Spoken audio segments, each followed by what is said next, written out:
Foxy, did you like the movie? I'm gonna take that as a no. Hey there, Net Players, welcome back to the channel. As always, I'm Ray, and today we're gonna be looking at Scoob, the new release to video on demand since it's not gonna be in theaters. I was really looking forward to this movie. I love the trailer. I thought it was really cute and adorable, and it was kind of a disappointment. But before we get into all that, definitely go down and subscribe so you can stay up to date with all the videos that I do put out. And my question for this video, aside from if you liked it or not, is what do you think about the video on demand pricing structure, where this movie in particular cost me like 25 bucks to buy, it's like 20 to rent. And at first I thought that was ridiculous, but then when you kind of think about how generally if you're going to be watching these kinds of movies, you're in a group setting. I mean, me and Amanda watched it, so that's like, if we didn't have AMC Pass, that'd be like 20, maybe 25 bucks saved right there. And I mean, I own the movie, so I can just keep rewatching it and get my money's worth. So at first I didn't like it, but now I'm kind of okay with it because it makes sense if you're just buying it outright. But don't rent the movie for 20 bucks.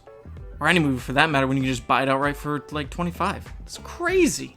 After a really cute nostalgic introduction to the Mystery Inc. gang, Scooby and Shaggy are abducted by the Blue Falcon to help thwart the evil Dick Dastardly's plans.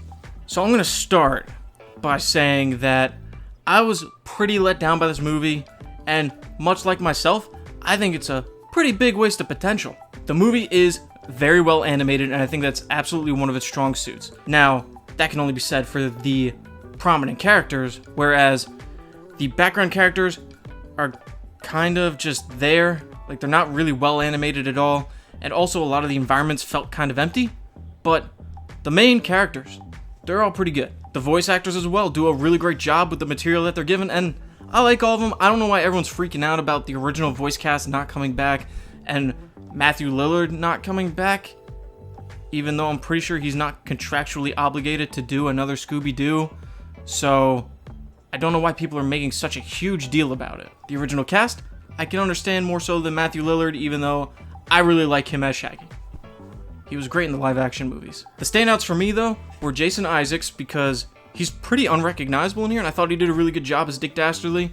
You got Zac Efron, who's just a dreamy boy, and he plays Fred pretty well. And I really like Mark Wahlberg as the Blue Falcon. I've been on like a real Mark Wahlberg kick these past few months, and I liked seeing him in the movie. Speaking of the Blue Falcon, at first I didn't really like the twist on the character that they were going for, but by the end of the film I actually found myself really liking it. I absolutely loved the recreation of the classic Scooby Doo intro that they did as the introduction for this movie. I thought it was so cool, and I really wish they would have kept to that tone throughout the rest of the movie. Like, seeing all those classic Scooby Doo villains just animated in the style was so cool, and again, just a waste of potential. Now, aside from that theme recreation and the Backstreet Boys song, I thought the rest of the music was kind of an odd choice. It seemed kind of weird, the selection they went with. Another thing I'm really kind of bummed about is there's no real mystery in this movie. There's the mystery that gets the gang together, but that's like 5 minutes, I think, if that. The rest of the movie's pretty straightforward.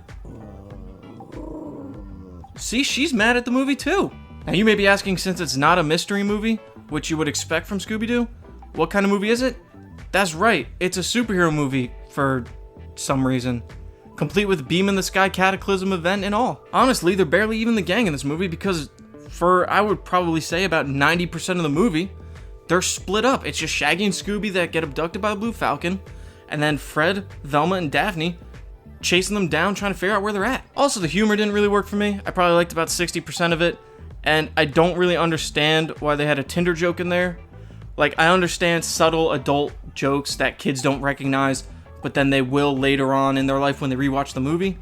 But to have either a joke or maybe it's product placement for an app that's supposed to be used for casual sex, really weird. I don't understand why they did it. Simon Cowell, also in the movie as Simon Cowell, and I don't know why. Like, I feel like whoever was behind that decision just recently popped in their DVD of Shrek 2 and watched the bonus feature where Simon Cowell judges an American Idol contest with the Shrek characters, which I personally loved when I watched it as a kid. I thought it was hysterical. In here, I don't know why it's here. Although, while doing research for the movie and getting pictures, I did see that Simon Cowell's 6-year-old son got to be a voice actor in the movie as one of the kids, I think, in Greece at the end. And that's pretty cool. I'm not going to bag on a dad for doing that with his kid.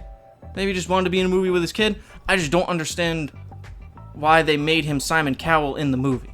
So the villain is Dick Dastardly, and I only remember him from those Wacky Race cartoons. To my knowledge, he was never a villain in any of the Scooby Doo cartoons. But he's a Hanna-Barbera villain, and they force so many Hanna-Barbera characters in this movie, it's ridiculous. But his goal, and why he's doing all this evil stuff, kind of admirable, and I'm kind of on his side. A little bit. I honestly just think he should have gone to the gang and been like, hey, I need Scooby for this important mission. This is what I'm doing. Can you please help me? And I think everything would have been peachy keen. There's also a heavy and significant choice that gets made at the end of the movie, and it gets undone within like 3 minutes, so it doesn't really leave that much of an impact. There's a lot of references to Scooby-Doo's past films and TV shows that I really liked, such as the recreation of the introduction sequence, and there's even in an arcade a Hex Sisters poster from the really good Scooby-Doo movie. That one was awesome, way better than this one. But I really liked all of that. There's also a lot of references to other Hanna-Barbera properties, and they just cram them all in here, and they're rushing another cinematic universe, WB. You've done this before, and they're just shoving it down the audience's throat for no reason. Like, this is barely even a Scooby Doo movie. It's just a very poor attempt at establishing a new cinematic universe for, honestly, a cinematic universe that I don't think people were really craving. Again, I know they didn't do the best job with the DCEU, even though I love it so much, but this is just ridiculous. The trailer had me really excited for what the film could be, but it falls flat and has me questioning why this movie was even made. You know, aside from money. Scoob gets a 6 out of 10. That upsets me.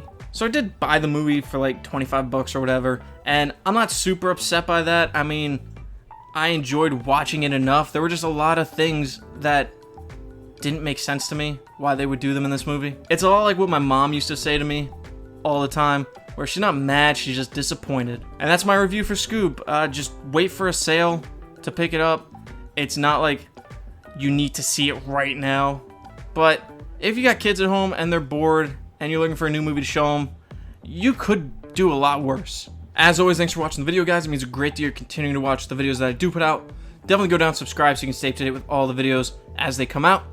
Give the video a like, share with a movie-loving friend, and let me know what you thought about Scoob or the pricing structure of these video-on-demand movies that are supposed to release in theaters. Thanks for watching, everybody.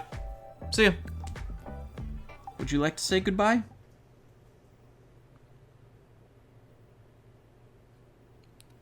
I guess not.